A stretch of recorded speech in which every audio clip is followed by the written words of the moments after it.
بسم اللہ الرحمن الرحیم۔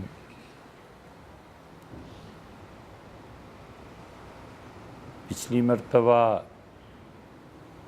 کہانی نبٹ گئی اور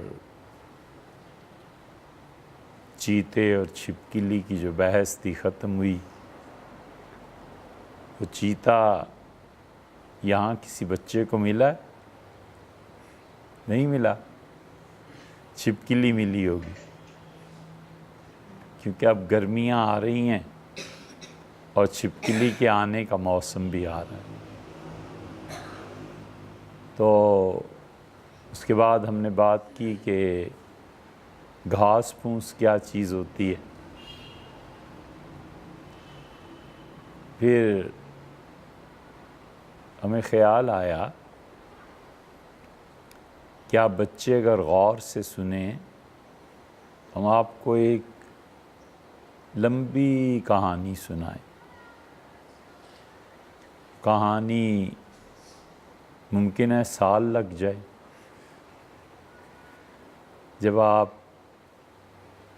اس رمضان سے پہلے سے شروع کریں اور ممکن ہے آئندہ رمضان آ جائے،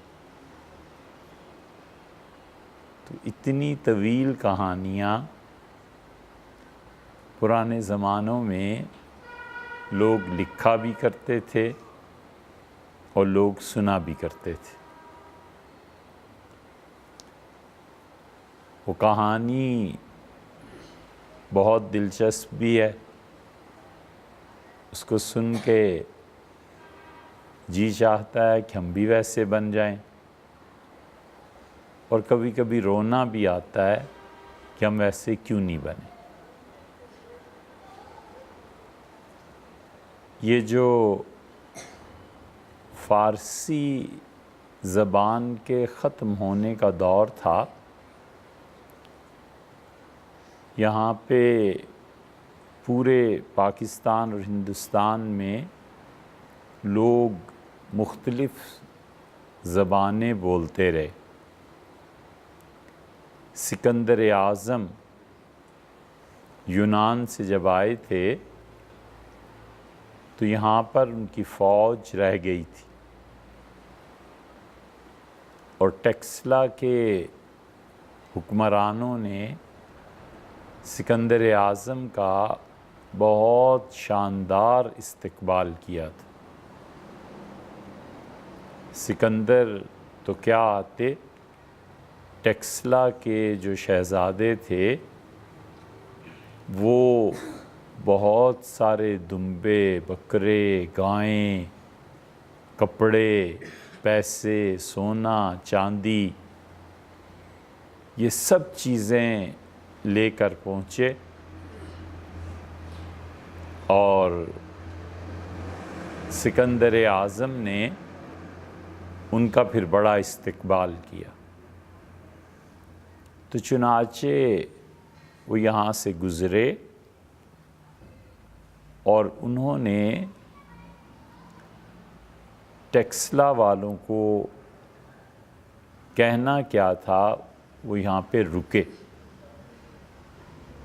اور سکندر اعظم کی دعوت ہوئی اور بہت زیادہ لوگوں نے ان کو خوش آمدید کہا۔ اب آگے انہوں نے پھر پنڈی سے گزرنا تھا، تو یہ جو چکلالہ ہے اور مانکیالہ ہے وہ یہاں سے گزرے، پھر جلال پور جٹاں، جہلم، ان سارے علاقوں میں سکندر اعظم کا راج رہا۔ ٹیکسلا اور واہ یہ بہت تاریخی چیزیں۔ واہ کینٹ میں جو ان کے آباء و اجداد تھے، انہوں نے بیٹے مسلمانوں کو مارنے میں اور انگریزوں کی مدد میں کوئی کسر نہیں چھوڑی۔ آپ نے تو سنا بھی نہیں ہوگا ہم نے دیکھا ہے ایک سردار شوکت حیات ہوتے تھے پیپلز پارٹی میں. پہلے وہ مسلم لیگ میں ہوتے تھے. ان کے خاندان نے، ان کے دادا پردادا جو بڑے لوگ تھے، جو علی گڑھ سے پڑھے ہوئے بھی تھے، انہوں نے انگریزوں کی پوری مدد کی اور مسلمانوں کو مارا. اسی طرح یہ جو آج کل کے وزیر خارجہ ہیں، کیا نام ہے ان کا؟ شاہ محمود قریشی. اس کے بھی جو بڑے تھے، انہوں نے بھی مسلمانوں کو مارا اور انگریزوں کے لیے جاسوسی کی. اسی طرح تیسرا نام بیٹے پیپلز پارٹی کے ایک مشہور وزیر اعظم، ملتان کے رہنے والے، کیا نام ان کا؟ سید یوسف رضا گیلانی، جو کہتے تھے کہ کچھ بھی کر لو تم مجھے حضرت شیخ عبد القادر جیلانی رحمۃ اللہ علیہ کی اولاد سے تو نہیں نکال سکتے. ہم ہوتے تو عرض کرتے کہ ہم آپ کو غداروں کی اولاد سے بھی نہیں نکال سکتے. یہ سارے خاندان بیٹے ایسے ہیں کہ ان لوگوں نے اپنی ہم وطن افراد مسلمانوں کو سولیاں چڑھائیں، جھوٹی مخبریاں کی اور مسلمانوں کو مارا. تو انگریزوں نے پھر انہیں گاؤں کے گاؤں دیے. اس ساری ہسٹری کو آپ بیٹے اگر پڑھنا چاہیں تو ان کے خاندان، ان کے دادا پردادا کیا کرتے تھے، اس کو پڑھیے. تو ٹیکسلا اور وا، یہاں کے لوگوں نے قربانیاں بھی بڑی دیں اور غداری بھی خوب کی.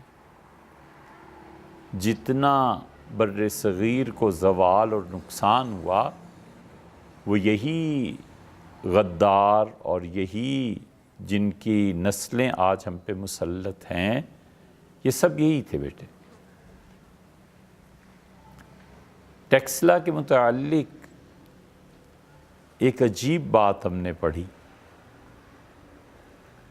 یہ بدھسٹ جو ہیں نا، بدھا، ان کے مجسمے بہت سے آپ کو ٹیکسلا میں ملیں گے، میوزیم میں ملیں گے. تو بدھا نے کہا، خدا ہی جانتا ہے اب انہوں نے کہا یا نہیں کہا، لیکن ذکر چلا خزانوں کا کہ زمین میں کتنے خزانے ہیں. تو کہا جاتا ہے کہ راجہ اشوک جو تھے انہیں خزانہ ملا تھا. راجہ اشوک ٹیکسلا میں بیٹھ کے آسٹریلیا پہ حکومت کرتے تھے. اتنی بڑی سلطنت تھی ان کی کہ انڈونیشیا اور اس کے سامنے جو جزائر تھے یہ سب ان پہ حکومت کرتے تھے. آخری جنگ جو اس نے لڑی اور مانسیرا کے قریب جنگ ہوئی اور لاکھوں افراد مارے گئے. اب تو یاد نہیں، مدت ہوئی پڑے ہوئے، لیکن شاید 8 لاکھ آدمیوں کی لاشیں پڑی تھیں. تو فتح تو ہو گئی، لیکن وہ فتح ایسی تھی کہ خود اسے دیکھ کر اشوک کا دل تھرا گیا. اس نے کہا میں آئندہ نہیں لڑوں گا، لڑائیاں نہیں کریں گے. اور پھر اس نے بڑی بڑی لاٹیں منگوائیں. لاٹ سمجھتے ہیں آپ؟ لاٹ کہتے ہیں بیٹے، مختلف طرح سے استعمال ہوتا ہے. پتھر، بہت بڑی سل، اتنی چوڑی سل، 9 فٹ کی، 10 فٹ کی، اور اس پہ انہوں نے تحریریں لکھوائیں امن کے لیے، محبت کے لیے، لڑائی کے خلاف. مانسیرا سے آگے آپ جائیں تو ایک جگہ آتی ہے چٹی گٹی، وہ لاٹ وہاں ہے اور ایک پتھر بھی وہاں پڑا ہوا ہے، اسے ہندو پوجتے تھے۔ وہ پتھر ہم نے دیکھا ہے بیٹے، اس پتھر کو بہت توڑنے کی لوگوں نے کوشش کی، وہ پتھر ٹوٹتا نہیں، بالکل سفید رنگ کا ہے، اور کہتے ہیں کہ کسی زمانے میں کسی باہر کی دنیا سے یہ پتھر وہاں پر آ کر گرا تھا۔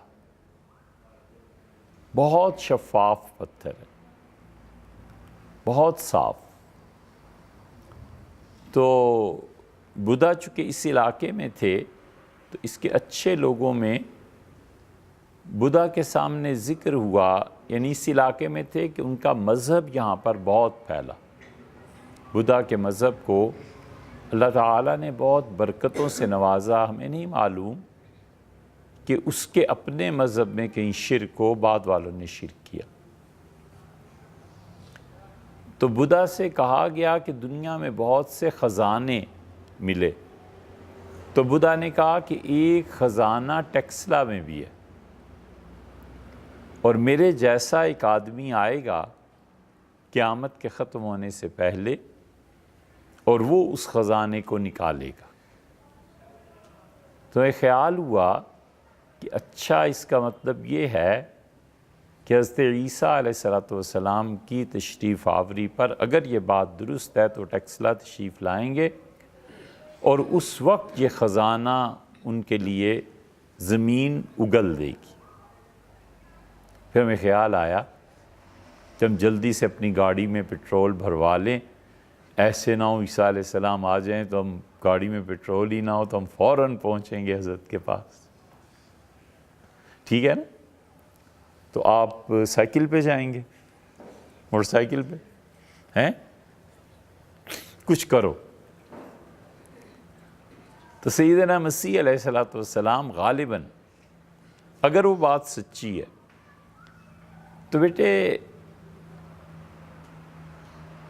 اس دور میں پنجاب میں یونانی زبان بولی جاتی تھی، سب یونانی بولتے تھے۔ پھر ایک دور آیا جب زبان تبدیل ہوئی کئی صدیوں میں، تو پنجاب میں ہندی بولی جانے لگی، پھر ہندی زبان سے فارسی بولی جانے لگی، پھر فارسی سے اردو بولی جانے لگی۔ تو اب سارے پنجاب میں پنجابی، اردو، یہ دونوں زبانیں بولی جاتی ہیں، اور پنجابی مختلف علاقوں کی مختلف ہو گئی۔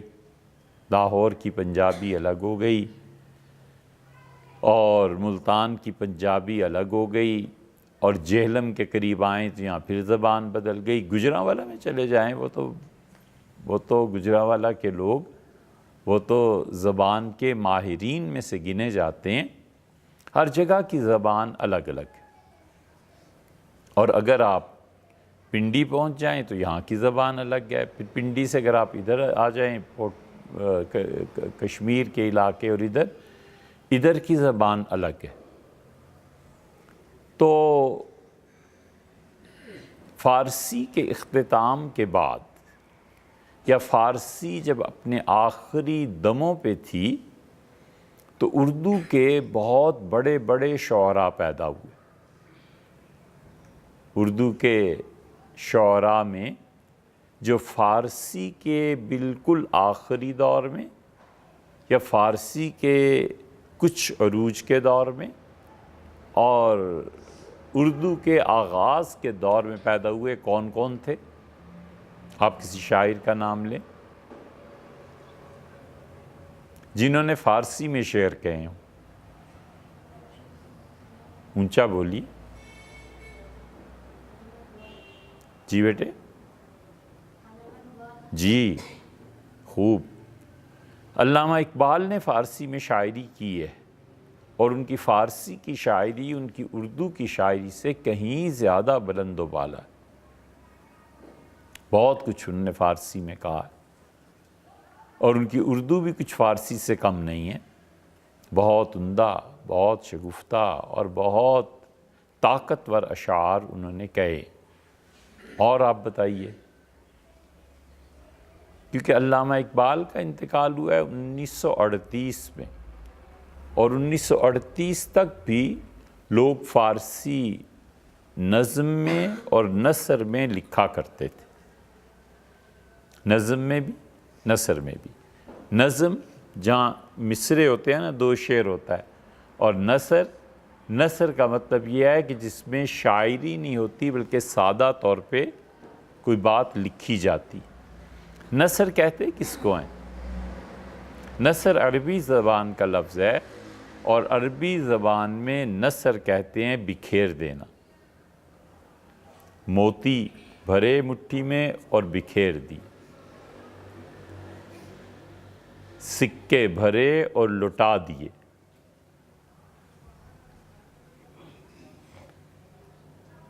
پیسے لیے اور نچھاور کر دیے۔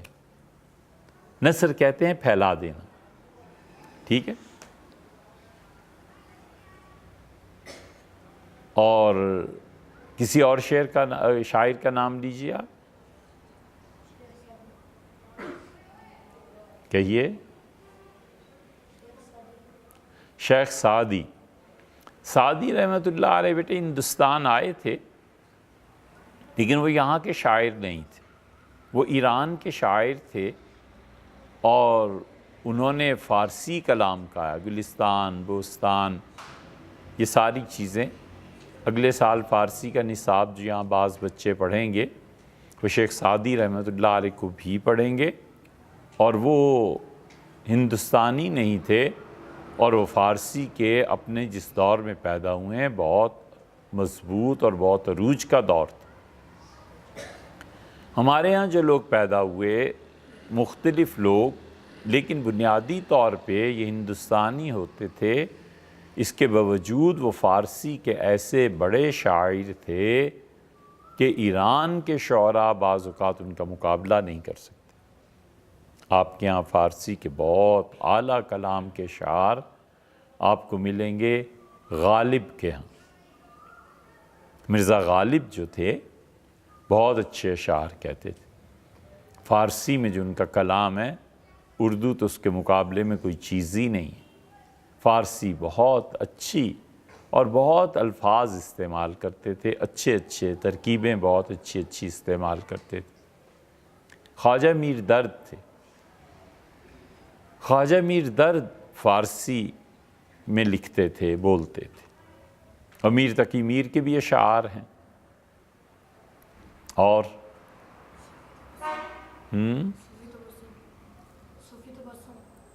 ہاں، صوفی تبسم اگرچہ بعد کے آدمی ہیں، بعد کے دور کے، لیکن غضب کے شاعر تھے۔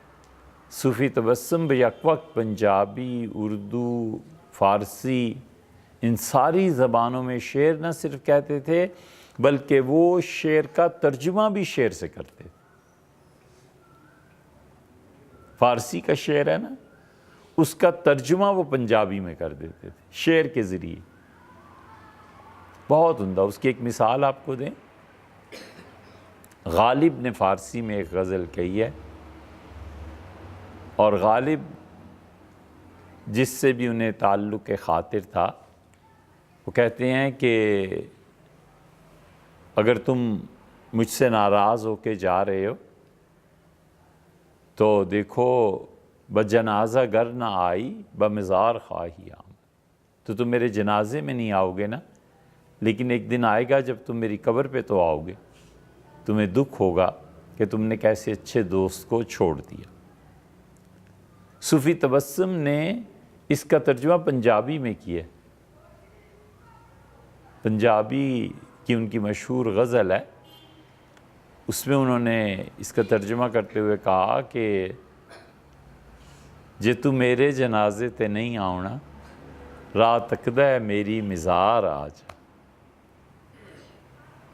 بہت اچھا ترجمہ انہوں نے کیا۔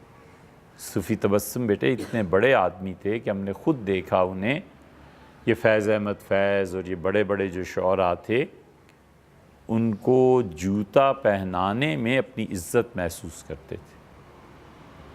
صوفی صاحب بہت بڑے آدمی۔ صوفی صاحب کا ایک شعر، آپ بہت سے اشعار ہیں اچھے ان کے، ایک شعر سنائیں آپ۔ صوفی صاحب نے کہا، دیکھے ہیں بہت ہم نے ہنگام محبت کے، کہ فضول قسم کی محبتیں ہو جاتی ہیں نا بچے، فضول قسم کے دوست بن گئے، آپ کا سارا میڈیا ٹی وی آپ کو تلقین کرتا ہے کہ کہیں فضول دوستیاں لگا لیں، کسی لڑکی کو اپنا فرینڈ بنا لیا۔ آپ اس عمر میں ہیں نا کہ آپ کو اندازہ ہوتا ہے نا کہ اس قسم کی فضول جو دوستیاں ہوتی ہیں۔ صوفی صاحب نے کہا کہ دیکھیں ہیں بہت ہم نے ہنگام محبت کے، ہم نے بہت سے بچوں کو دیکھا ہے اس طرح کی محبتیں کرتے ہوئے، آغاز بھی رسوائی انجام بھی رسوائی۔ آدمی دونوں طرح ذلیل ہوتا ہے، محبت کے شروع میں بھی ذلیل ہوتا ہے اور آخر پہ بھی ذلیل ہی ذلیل۔ کوئی فائدہ نہیں ان چیزوں۔ محبت کے لیے بیٹے علم چاہیے، محبت کے لیے اللہ کی ذات چاہیے، محبت کے لیے کوئی بڑا مقصد چاہیے، محبت کے لیے اپنا وطن چاہیے۔ جو بچے ان فضول قسم کی چیزوں میں پڑ جاتے ہیں وہ اپنی زندگی تو برباد کرتے ہی کرتے ہیں، اپنی آخرت بھی برباد کرتے ہیں۔ اللہ کو کیا جواب دینا؟ تو صوفی صاحب قدر آخر پہ آئے، لیکن فارسی کا کلام ان کا ہے، اور کمال ان کا یہ ہے کہ دیکھو ٹوٹ بٹوٹ بھی انہوں نے لکھی اور انتہائی اعلیٰ کلام بھی انہی کا۔ شاعر یہ ہوتا ہے۔ ٹوٹ بٹوٹ آپ نے پڑھی؟ اچھا، ٹوٹ بٹوٹ آپ نے پڑھی۔ ٹوٹ بٹوٹ جس بچے نے پڑھی ہے کوئی دو چار شعر تو سناؤ یار۔ ہم نے بھی پڑھی ہے، جلدی بولیے۔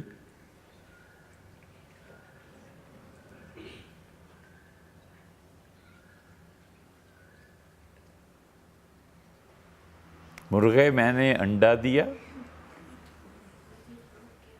مرغی تو نے خوب کیا، انڈے کتنے چنگے ہیں۔ یہ کون بول رہا ہے؟ اچھا، پاؤں میرے ننگے ہیں، کیسی باتیں کرتی ہو، انڈے بیچو جوتے لو۔ اور ان کی ایک اور بڑی اچھی نظم ہے، بکری۔ پڑھی ہے؟ بکری نہیں پڑھی؟ ارے پڑھو بھئی، وہ تو یاد کرو، بکری تو بہت اچھی نظم ہے۔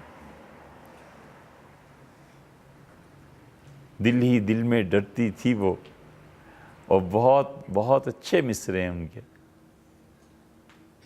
تو اور اسی کمال کا انہوں نے بھرم رکھا ہے شاعری میں بھی، استاد تھے۔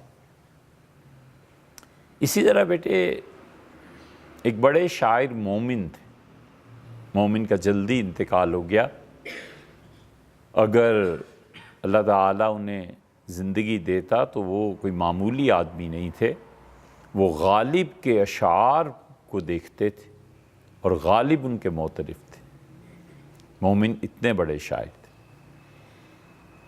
ایک بچہ پیدا ہوا پانی پت میں، اور یہ بات ہے 1837 کی، اور اب کیا چل رہا ہے؟ 2019۔ تو اس بچے کی پیدائش کو کتنا عرصہ ہو گیا؟ 1837، پھر 1937، پھر 2037، 300 سال۔ تو 37 میں بھی کتنے سال باقی ہیں؟ 19 سال باقی ہیں، 16 سال باقی ہیں، 18 سال۔ اچھا چلو 18 آپ کہتے ہیں، مان لیتے ہیں 18 سال باقی ہیں۔ تو یہ واقعہ آج سے 218، 19، 82 برس قبل کا ہے، ٹھیک ہے؟ تو 1837 میں ایک بچہ پیدا ہوا، خواجہ عزت بخش تھے ان کے یہاں۔ اس بچے کے آباء و اجداد نے بڑے بڑے منصب اور عہدے سنبھال رکھے تھے، اور ہرات جو اب افغانستان کا حصہ ہے، یہ خاندان اصل میں وہاں سے آیا تھا۔ اور اس بچے کی والدہ سیدنا عمر رضی اللہ عنہ کی اولاد میں سے تھی، صحیح نسب نامہ ان کا یہ تھا، اور ان کے والد جو تھے وہ انصاری تھے۔ انصاری ہونے کا مطلب یہ ہوتا ہے کہ ان کے آباء و اجداد میں جا کر مدینہ منورہ کے کسی بھی انصار صحابہ کرام رضی اللہ عنہم سے ان کا سلسلہ نسب مل جاتا ہے۔ انصاری اور سید یہ دو قسم کے ہوا کرتے ہیں بیٹے۔ ایک اصل انصار کی اولاد، حضرت ابو ایوب انصاری رضی اللہ عنہ کی اولاد، اور وہ دنیا کے مختلف حصوں میں پائی جاتی ہے۔ سید جیسے حضور اقدس صلی اللہ علیہ وسلم کی حقیقی اولاد جو ان سے اپنا پورا نسب نامہ محفوظ رکھتی ہے۔ ایک اور بھی شامل کر لیتے ہیں، عباسی۔ یہ جتنے عباسی ہیں یہ اصل میں حضرت عباس رضی اللہ عنہ کی اولاد ہیں۔ یہ تو ہیں صحیح لوگ، اور ان تینوں نسلوں میں جعلی بھی ہیں۔ عباسی مثلاً مری کے کہ اپنے آپ کو عباسی کہتے ہیں، ان سے کئی مرتبہ ہم نے کہا کہ حضرت عباس رضی اللہ عنہ کی اولاد کو زکوٰۃ دینا جائز نہیں ہے۔ آپ کوئی ایک ثابت کرو کہ آپ حضرت عباس رضی اللہ عنہ کی اولاد میں سے۔ بہاولپور والوں کے پاس ہے پورا نسب نامہ شجرہ، یہ ایسے ہی عباسی بنے ہوئے، کسی کے پاس کوئی نسب نامہ نہیں ہے جو یہاں سے لے کے اور سیدنا عباس حضور صلی اللہ علیہ وسلم کے چچا تک ثابت۔ اسی طرح بیٹے انصاری بھی، ایک تو حقیقی انصاری ہیں وہ تو ٹھیک ہے، اور ایک ہندوستان سے بہت سے جلاہے ہجرت کر کے آئے اور یہاں کے انصاری بن گئے۔ جو مرضی لکھ دو، جھوٹ ہے نا، اب کون پوچھتا ہے؟ اور اسی طرح سید،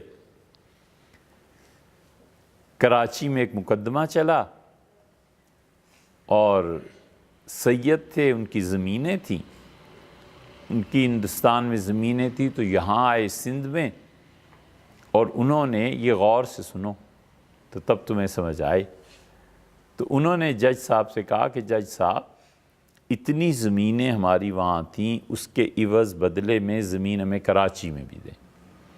جج نے کہا آپ سید ہیں؟ کہاں سید ہیں؟ انہوں نے کہا ثبوت لاؤ۔ ان کی زمینوں پر سندھیوں نے قبضہ کر لیا،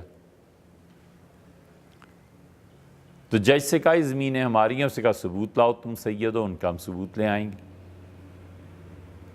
یہ جو اصل والے سید تھے انہوں نے اپنا نسب نامہ جج کے سامنے رکھا کہ ہم فلاں کی اولاد اور فلاں کی اور فلاں کی، اور حضرت رسالت مآب صلی اللہ علیہ وسلم تک پہنچا دیا۔ تو جج نے دوسرا سندھیوں کا جو جھوٹے تھے ان کا دیکھا، ان کا نسب نامہ پورا تھا۔ جج نے قلم رکھ دیا اور سر پکڑ لیا، کہنے لگا میں کیا فیصلہ کروں، تم سید ہو یا تم سید ہو؟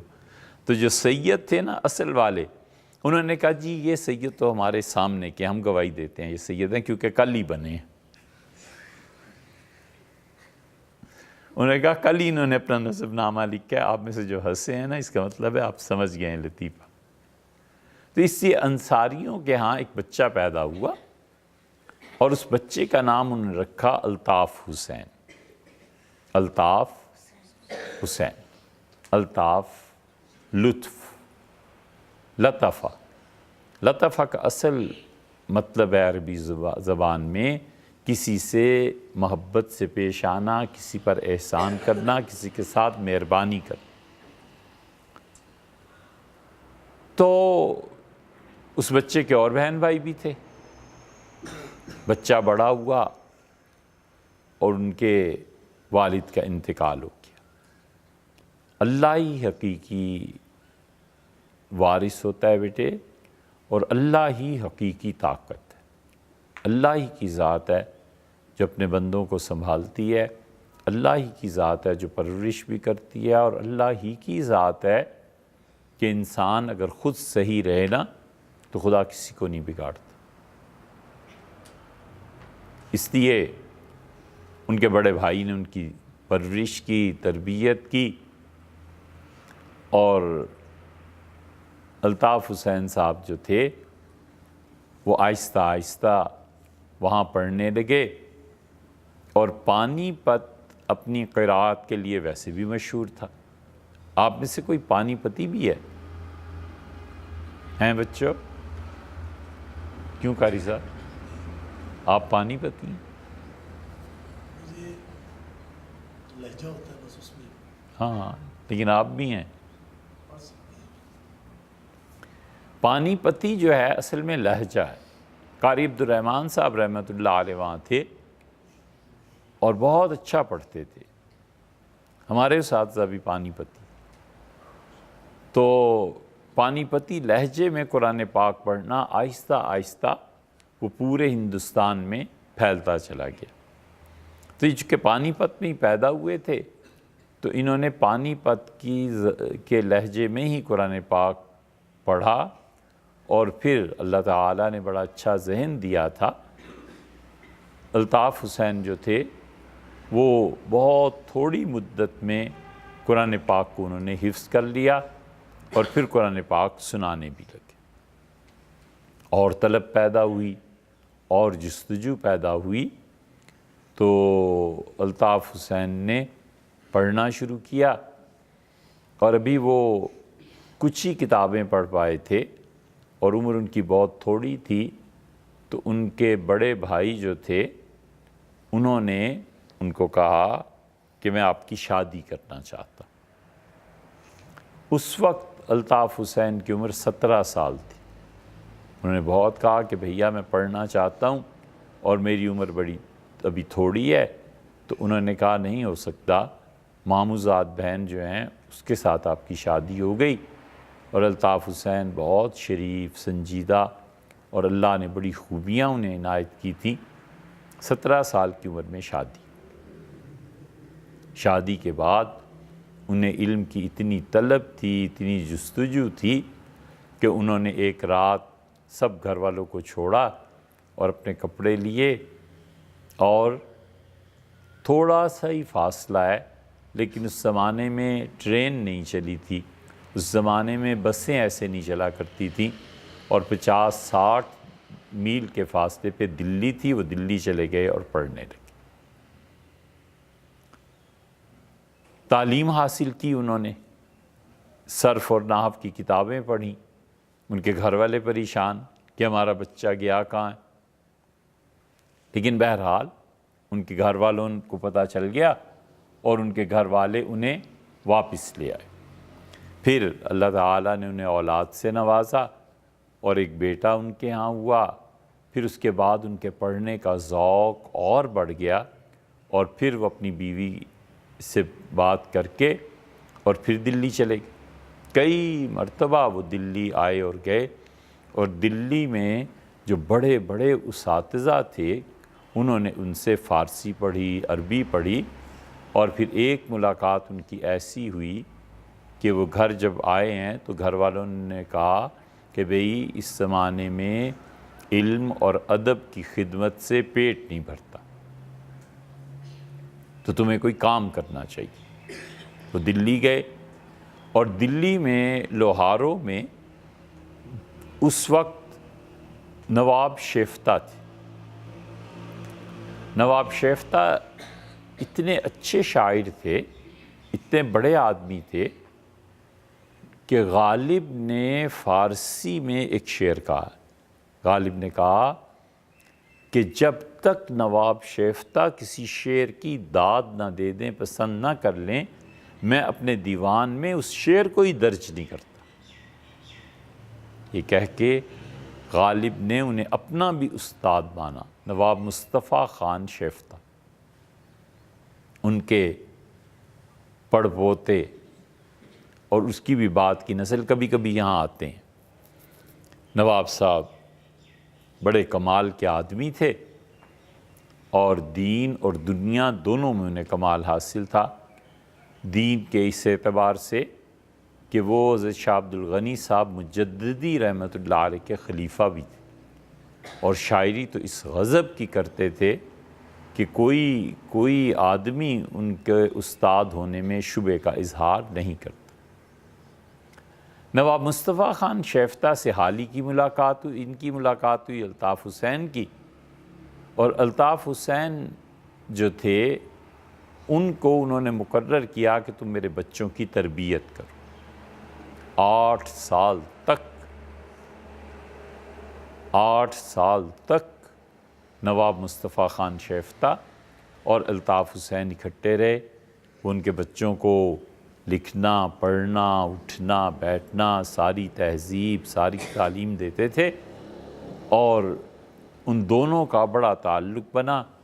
اور نواب مصطفیٰ خان شیفتہ جانتے تھے کہ بچہ جو آیا ہے یہ لڑکا، اس میں شعر کو پرکھنے کی صلاحیت موجود ہے، تو اپنے شعر لکھ کے الطاف حسین کو دیتے تھے۔ اور الطاف حسین کی اسی اثناء میں ایک ملاقات ہو گئی مرزا غالب سے۔ نواب مصطفیٰ خان شیفتہ کا جب انتقال ہو گیا تو اب الطاف حسین اس کوشش میں تھے کہ کسی نہ کسی طرح دلی میں کوئی نوکری بھی مل جائے اور میں کسی بڑے استاد کے پاس پھر چلا جاؤں۔ تو مرزا غالب کے پاس انہوں نے آنا جانا شروع کیا۔ مرزا غالب کو کوئی نااہل آدمی شعر کہے بڑا غصہ آتا تھا، وہ بہت ناراض ہوتے تھے کہ جس کو دیکھو تکے بندی کرتا ہے، جس کو دیکھو تک بندی لگی ہوئی، جس کو دیکھو شاعری پہ۔ بھئی ہر ایک کا کام تھوڑا ہی ہے، شعر تو بڑی مشکل سے ڈھلتے ہیں۔ یہ حالی انہوں نے کچھ شعر کہے اور وہ اشعار لے کے غالب کے پاس پہنچے اور مرزا غالب کو دکھایا، تو مرزا غالب نے جب ان کے اشعار دیکھے تو پھڑک اٹھے، اور پہلی اس اصلاح میں ہی انہوں نے کہا کہ میں لوگوں کو بہت ڈانٹتا ہوں کہ مت شاعری کرو کیونکہ لوگ اہل نہیں ہوتے، اور لیکن میرے بچے میں تمہیں کہتا ہوں کہ اگر تم شاعری نہیں کرو گے تو بڑا ظلم کرو۔ تو الطاف حسین شاعری کرنے لگے، بڑی بڑی اچھی نظمیں انہوں نے لکھی، بہت اچھی اچھی چیزیں لکھنے لگے، کتابوں کا ترجمہ کرنے لگے۔ ناصر خسرو ایک شاعر گزرے تھے، ان کی کتاب حالی نے اس کو ایڈٹ کیا اور حالی نے وہ کتاب چھپوائی، اور حالی کی وہ کتاب اب تک ہمیں نہیں ملی۔ ہم نے کئی مرتبہ تلاش کی لیکن زیادہ تلاش نہیں کی، اس لیے کہ اب بہرحال جو بھی اس کی وجہ ہو، مگر انہوں نے ناصر خسرو ایک شاعر تھے، ان کی کتاب پہ کام کیا۔ ناصر خسرو کا جو نسخہ تھا جس پہ انہوں نے کام کیا تھا وہ دلی میں نواب ضیاء الدین صاحب کے ہاں تھا۔ ان سے نواب ضیاء الدین سے ایک فرانسیسی تھے، ان کا نام تھا موسیو شیفر۔ موسیو شیفر نے وہ ان سے کتاب منگائی، اتنا تو ہمیں پتہ ہے، اس کے بعد پتہ نہیں موسیو شیفر نے کیا کیا اور کیا نہیں کیا۔ یہ ایک تحقیق ہے، ممکن ہے آپ بچے جب بڑے ہوں تو آپ میں سے کوئی تحقیق کر سکے کہ اس کتاب کا کیا ہوا، لیکن حالی جو تھے وہ دلی اور پانی پت مسلسل آتے جاتے رہے اور حالی کی صحت خراب ہو گئی۔ سب سے بڑا نقصان جو ان کا ہو گیا وہ یہ کہ پانی دونوں جگہ کا مختلف تھا، پھر کھانا کبھی ملا کبھی نہیں ملا، سفر کبھی کیسے ہوا کبھی کیسے ہوا، تو انہیں شکایت ہو گئی کھانا ہضم نہ ہونے کی۔ بہت بیمار رہے، 1 یا 2 سال تک الطاف حسین کچھ نہیں کھا سکتے تھے، کھاتے تھے تو مختلف صورتیں پیش آ جاتی تھیں۔ آخر ایک حکیم صاحب پانی پت کے تھے، انہوں نے گڈیوں سے ان کا علاج کیا۔ گڈیاں کیا ہوتی ہیں؟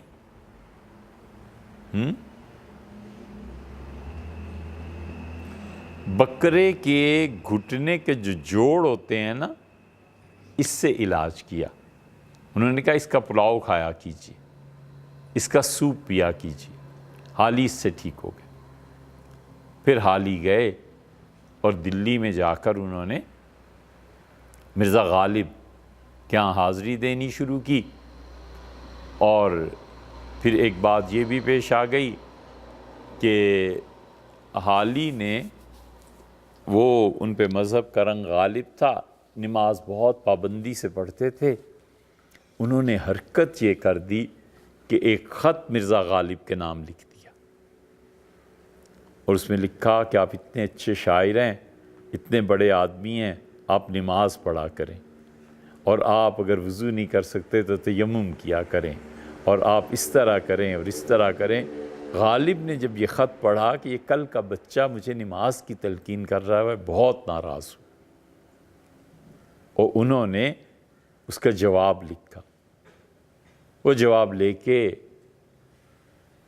مصطفیٰ شیفتہ نواب صاحب کے یہاں چلے گئے. نواب صاحب نے پھر مرزا غالب کو جواب لکھا. یہ ساری چیزیں فارسی شاعری میں ہو رہی ہیں، اور غالب نے خط لکھا فارسی نثر میں، وہاں سے شاعری سے جواب آیا، اور پھر غالب کو منایا انہوں نے، اور انہوں نے کہا کہ ٹھیک ہے نماز پڑھتے ہیں یا نہیں پڑھتے، لیکن الطاف حسین آپ ان کے ساتھ ہی رہیے، آپ بڑوں کو نصیحت مت کیا کیجیے. یہ بعض اوقات بیٹے عمر میں پیش آتا ہے کہ چھوٹے چھوٹے بچے بڑوں کو نصیحت کرنے لگتے ہیں، نہ انہیں پتہ ہوتا ہے کہ الفاظ کیا استعمال کرنے ہیں، نہ انہیں پتہ ہوتا ہے کہ بولنا کیسے ہے، نہ انہیں پتہ ہوتا ہے کہ مضمون کیا ہے. یہ کام نہیں کرنے چاہیے. جو لوگ بھی آپ سے مرتبے عمر میں بڑے ہیں نا، ان کو دیکھ کر اچھی چیزیں سیکھیے، جو بری چیز نظر آتی ہے آپ چھوڑ دیجئے بس. لیکن بڑوں کو نصیحتیں کرنا یہ ادب کے خلاف. الطاف حسین نے یہ کر دیا. لیکن آخری خط جو گیا نواب مصطفیٰ خان شیفتہ کی طرف سے، تو نواب مصطفیٰ خان کی تو بڑی عزت کرتے تھے غالب. غالب نے کہا اچھا بھئی اب یہ ساری بحث کو چھوڑو، اور یہ ساری باتیں ختم ہوئیں، اور اب بتاؤ تم نے کیا کلام کہا ہے. تو حالی نے اپنا کلام انہیں بتایا، دکھایا. غالب بہت خوش ہوئے. پھر غالب کا انتقال ہو گیا. غالب کا جب انتقال ہوا تو اب حالی کو، الطاف حسین کو، انہوں نے دو اپنے تخلص رکھے. ایک انہوں نے نواب مصطفیٰ خان کے نہیں، نواب مصطفیٰ خان کے دو تخلص تھے. جب وہ اردو میں شاعری کرتے تھے تو شیفتہ کہتے تھے، اور جب فارسی شاعری کرتے ہیں تو حسرتی ان کا تخلص. الطاف حسین انہوں نے جب شاعری شروع کی تو انہوں نے اپنا تخلص کیا رکھا؟ حالی. الطاف حسین حالی. حالی سے مطلب ان کی یہ تھی، مطلب ان کا یہ تھا کہ جو زمانہ حال ہے، جو پریزنٹ سچویشنز ہیں، جو کچھ اب ہو رہا ہے، میں حال پہ بات کرنے والا ہوں، نہ میں ماضی کی داستانوں کو دہراتا ہوں اور نہ مستقبل کے خواب دیکھ رہا ہوں. جو کچھ اب حال ہے میں اس کے مطابق بات کرتا ہوں. تو یہ تھے الطاف حسین حالی. آپ میں سے کسی بچے نے حالی کی کوئی نظم پڑھی؟ اچھا کسی نام سنا ہو بتائیے، کسی نے نام سنا ہے؟ ایک، دو. اچھا آپ نے کب سنا ہے بھئی؟ آپ نے کب سنا ہے؟ 9th کی بک میں ہے. آپ نے؟ ان کی نظمیں پڑھی ہوئی ہیں. اچھا ہیں؟ بہت اچھے، بہت اچھے. اور ایک جواب اس ہمارے سوال کا یہ بھی ہے کہ آپ میں سے کوئی بھی ہاتھ کھڑا کر کے کہہ سکتا ہے کہ جی میں نے نام سنا ہے. ہم پوچھیں کہ کب سنا ہے تو وہ کہے بھی سنا ہے. ابھی سن لیا نا اپنے نام. تو الطاف حسین حالی یہ تھے. اب بیٹے اس کے بعد وہ لاہور آ گئے، وقفے وقفے سے وہ انگلش بھی پڑھتے تھے۔ جب وہ لاہور پہنچے تو یہاں پہنچ کے انہوں نے باقاعدہ انگلش پڑھی۔ اب وہ ایک ہی وقت میں انگلش، عربی، فارسی، اردو ساری زبانیں جانتے تھے۔ نہ صرف جانتے تھے بلکہ وہ تو باقاعدہ فارسی اردو میں شاعری بھی کر سکتے تھے، عربی کے بھی مصرعے کہتے تھے۔ بہت کچھ پڑھا انہوں نے، اور حقیقت میں علم جن لوگوں کے لیے اپنے دروازے کھول دیتا ہے ان میں سے ایک شخص یہ بھی تھے۔ ہر بات میں نکتہ اور ہر مجلس میں علم۔ اور حال ہی نے لاہور میں قیام کیا۔ لاہور کا پانی انہیں پسند نہیں آیا، لہٰذا لاہور کی برائی میں بھی شعر کہے۔ پھر چونکہ وہ دلی دیکھ چکے تھے تو اب وہ اس کھوج میں تھے کہ کسی طرح دلی دوبارہ واپس جایا جائے، اور پھر وہ دلی واپس گئے۔ اور اب کہ ان کی زندگی میں ایک تیسری بڑی شخصیت آئی، نواب مصطفیٰ خان شیفتہ پہلے آئے، پھر اس کے بعد مرزا غالب آئے، اور اب جو تیسری بڑی ہستی انہیں ملی جس نے ان کی زندگی میں رہنمائی کی وہ سر سید احمد خان۔ سر سید احمد خان کا نام کیا تھا بیٹا؟ شاباش، کون بولا؟ سید احمد خان، بہت اچھا۔ ان کا نام سید احمد تھا، خان بھی ان کے نام کا ظاہر ہے کہ حصہ نہیں ہے۔ خان جو ہے وہ تو ذات ہے نا، خان تو نسل ہے، قوم ہے، ٹھیک ہے بیٹے۔ اور سر کا خطاب انہیں دیا تھا انگریزوں نے، تو اس لیے وہ سر سید احمد خان بن گئے، ورنہ ان کا اصل نام سر کو بھی ہٹا دیجئے، خان کو بھی ہٹا، پاؤں کو بھی کاٹ دیجئے، سر کو بھی کاٹ دیجئے، تو درمیان میں کیا رہ گیا؟ سید احمد۔ تو سر تو آپ نے کاٹ دیا، سر تو خطاب کٹ گیا نا، اور خان بھی آپ نے کاٹ دیا، تو درمیان میں سید احمد رہ گیا۔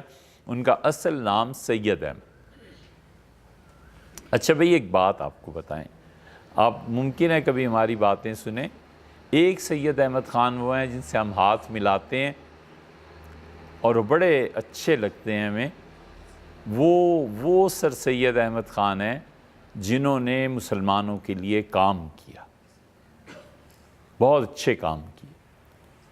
اور ایک سید احمد خان وہ ہیں جنہوں نے مذہب میں دخل دیا۔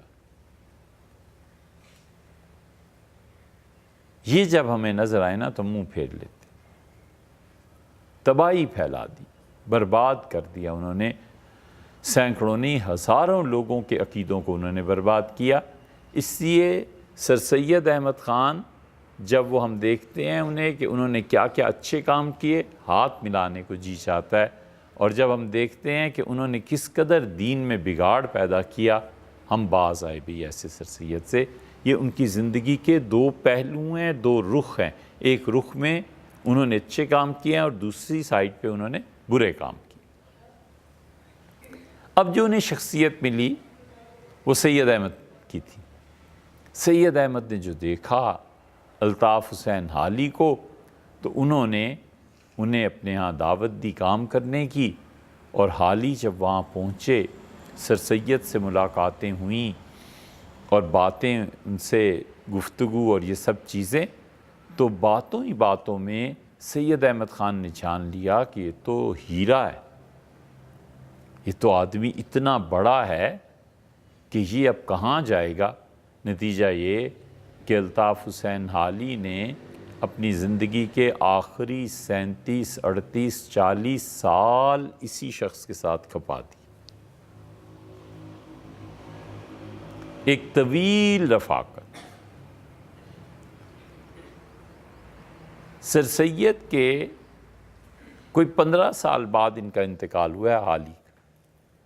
الطاف حسین حالی کا مزار ابھی بھی پانی پت میں، ہم حاضر ہوئے تھے ان کے مزار میں، تو لیکن وہ سر سید کے ساتھ جڑ گئے۔ سر سید نے ان سے کام لیا، سر سید نے ان سے نظمیں لکھوائیں، سر سید نے ان سے بہت اچھے اچھے لیکچر، لوگوں کو سمجھانا، یہ چیزیں اپنے ساتھ رکھنا، اپنے کام کروانا، یہ بہت سی اچھی چیزیں تھیں جو سر سید نے الطاف حسین حالی کے ساتھ تعلق میں جڑ کے اس امت کی خیر خواہی، اس امت کی مستقبل کی رکھوالی اور اس مسلمان امت اور قوم کو دوبارہ اٹھانے کے لیے جد و جہد کی۔ ایک مرتبہ وہ بیٹھے ہوئے تھے تو انہوں نے کہا کہ الطاف، یہ تم اتنی شاعری کرتے ہو، کوئی چیز لکھو، کوئی نظم لکھو جس میں مسلمانوں کا حال جو اب ہے، ماضی میں جو کچھ وہ تھے، اور مستقبل میں مسلمانوں کو کیا کرنا چاہیے، یہ ساری چیزیں لکھو۔ الطاف حسین کے دل کو یہ بات لگ گئی اور انہوں نے 1889 میں ایک نظم لکھنا شروع کی، اور اس نظم کا نام انہوں نے رکھا مسدس حالی۔ کیا نام رکھا؟ مسدس حالی۔ مسدس کس کو کہتے ہیں؟ یہ کس زبان کا لفظ ہے؟ مسدس کہتے ہیں سادس، سدیس۔ سدیس کون؟ بولیے۔ ستہ۔ ستہ کیا ہوتا ہے؟ سدس۔ قرآن کریم میں آیا ہے نا یہ لفظ؟ کیا آیا ہے؟ فل امی ہی سدس ہیں؟ چوتھے پارے میں سورہ نہیں، محسنات میں نہیں، نساء میں سورہ النساء میں ہے، جی ہاں۔ تو وہاں ہے یہ لفظ، سدس کا لفظ آپ نے پڑھا ہوگا۔ 6 مصرے، ایک مصرع، دوسرا شعر میں ایسے ہی ہوتا ہے نا، پھر تیسرا، پھر چوتھا، پھر 2 ایک ہی طرح کے، اسے کہتے ہیں مسدس۔ اس پہ بات کریں گے آپ سے انشاءاللہ کہ مسدس کسے کہتے ہیں، لیکن تسدیس 6، سدس چھٹا حصہ، سدیس چھٹا۔ تو انہوں نے ایک مسدس لکھی، اور اس وقت تک اردو شاعری میں محبت کی داستانیں، شعر و شاعری، یہ اور اس طرح کی چیزیں لکھی جاتی تھیں۔ دوستوں کے فراق پہ، دوست جدا ہو گئے، اس پہ نظمیں لکھی جاتی تھیں۔ پہلی مرتبہ انہوں نے قلم اٹھایا اور مسدس لکھی، اور مسدس میں ایسے ایسے جملے انہوں نے لکھے، یہ نہیں ہے کہ انہوں نے کوئی بھرتی کا شعر اس میں شامل کر دیا ہو، بہت اچھی چیز انہوں نے لکھی۔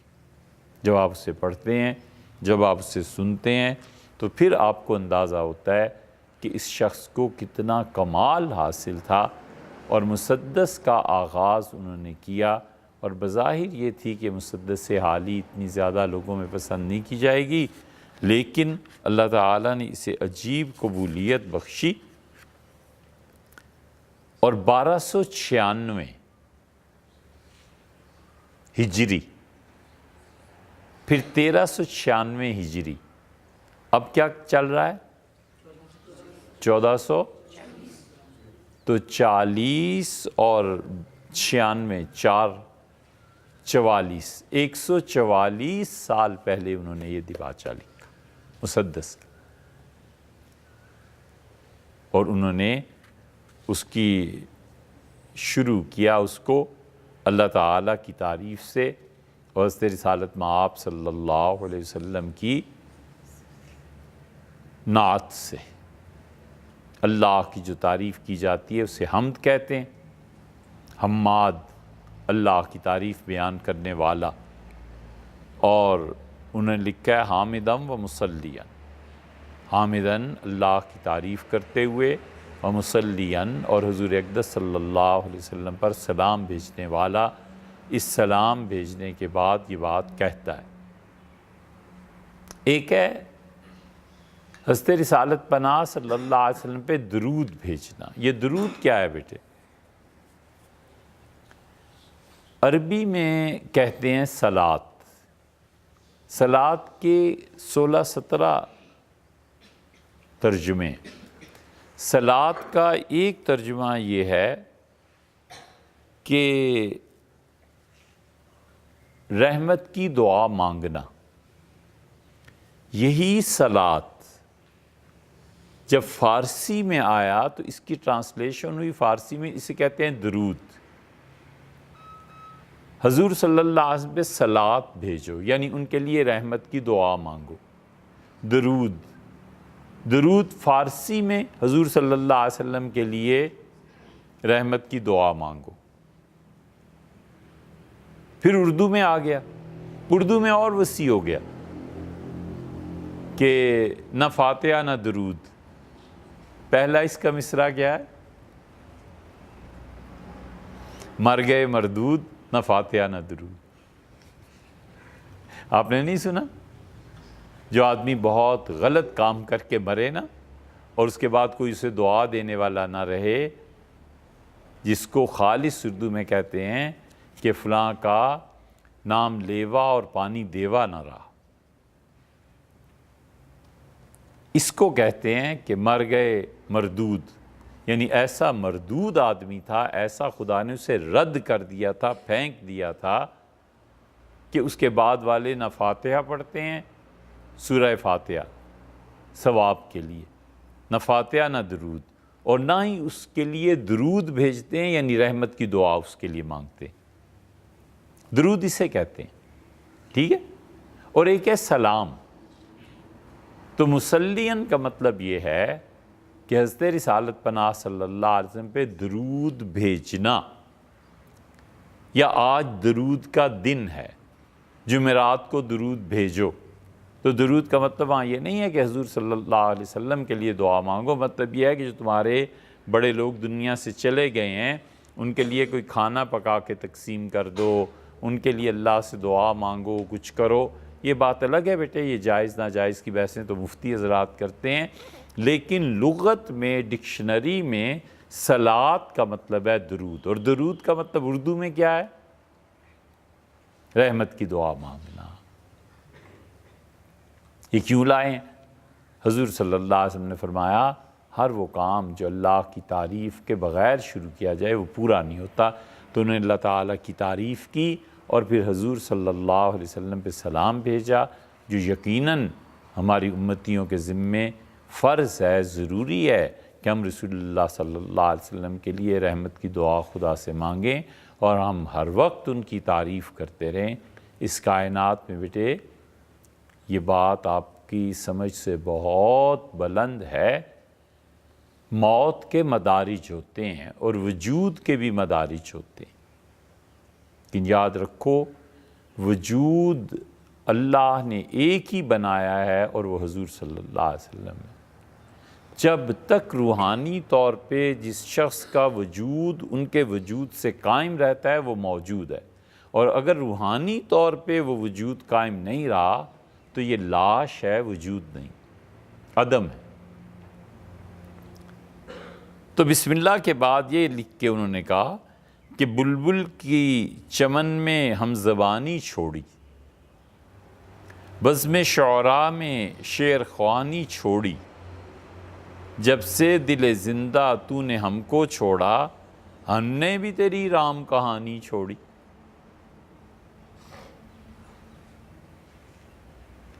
تو حالی نے شروع یہاں سے کیا۔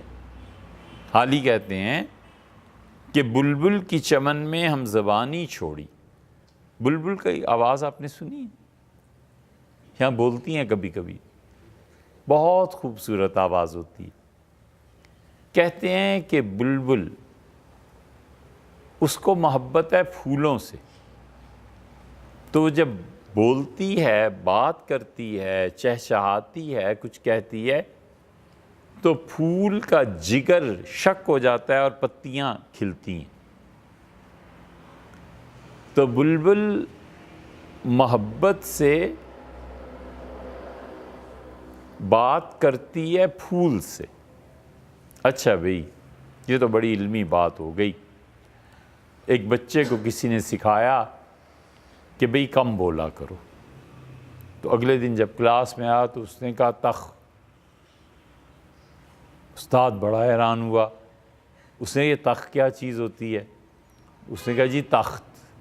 تو تو اس نے کہا پورا بولو. اس نے کہا جی آپ نے کہا تھا کم بولو. تو ایک تھے جو پہلے پڑھ لی تھی آخر پہ اڑا دی. پھر تھوڑی دیر گزری تو اس کا بل.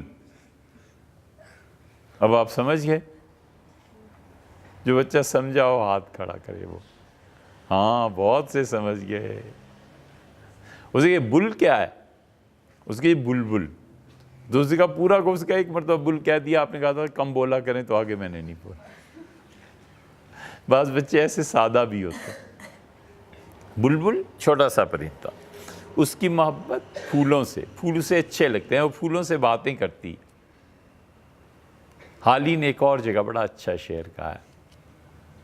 حالی نے کہا ہے کہ کل کو پہچان سکے گی نہ گلے تر کی صورت, جس سے پیمانے وفا باندھ رہی ہے بلبل. جس سے پیمانے وفا باندھ رہی ہے بلبل. بلبل یہ وعدہ کرتی ہے کہ اے پھول میں تیرے ساتھ رہوں گی, زندگی میں کبھی بھی ہم ایک دوسرے سے الگ نہیں ہوں گے.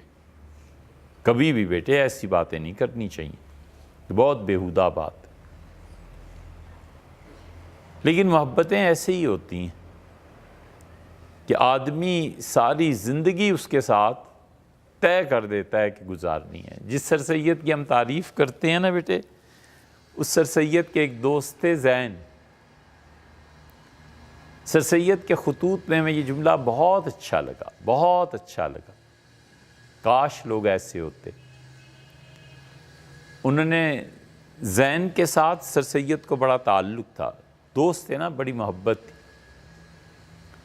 تو سر سید نے زین کو لکھا کہ زین, یعنی ایگزیکٹلی الفاظ یہ نہیں ہے, مطلب اس کا مفہوم بیان کر رہا ہوں.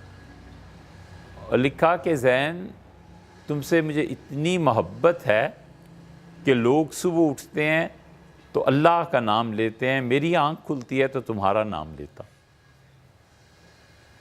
حد ہے محبت کی, حد ہے. اور کمال کیا ہے سر سید نے. اس محبت کے اظہار کے لیے انہوں نے یہ جملہ لیا. تو حالی نے کہا کہ جس سے پیمانے وفا باندھ رہی ہے بلبل. بلبل جس پھول سے کہتی ہے کہ میں ہمیشہ تمہارے ساتھ رہوں گی, کل کو پہچان سکے گی نہ گلے تر کی صورت.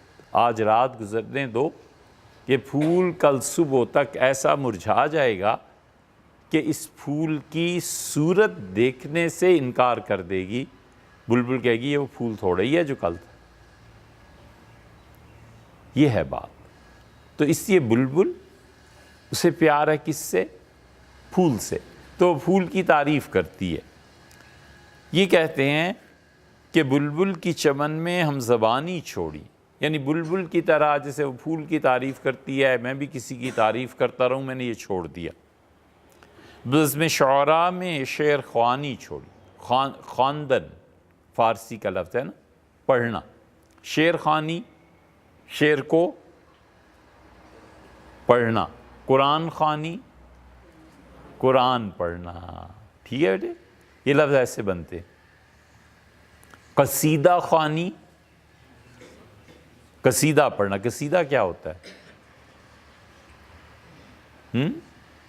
قصیدہ ہوتا ہے کہ کسی کی تعریف میں شعر کہنا, اور وہ حد ہی ہو جاتی ہے بعض اوقات. تو بزم شعراء میں شعر خوانی چھوڑی.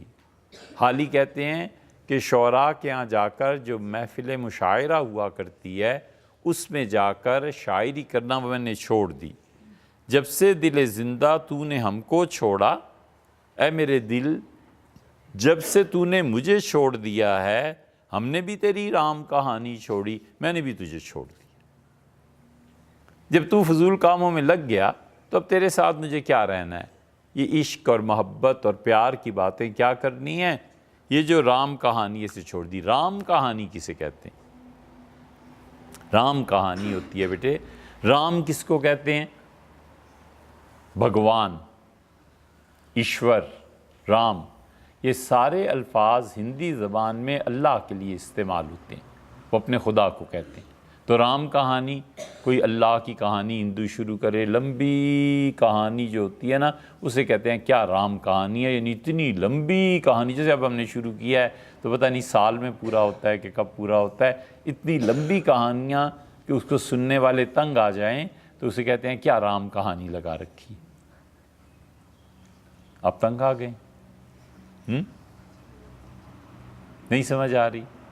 چلو بھئی آج رام کہانی کو اس پہ ختم کرتے ہیں، مسدس حالی کی بات کو انشاءاللہ آئندہ اس پہ بات کریں گے، آپ کو سنائیں گے انشاءاللہ۔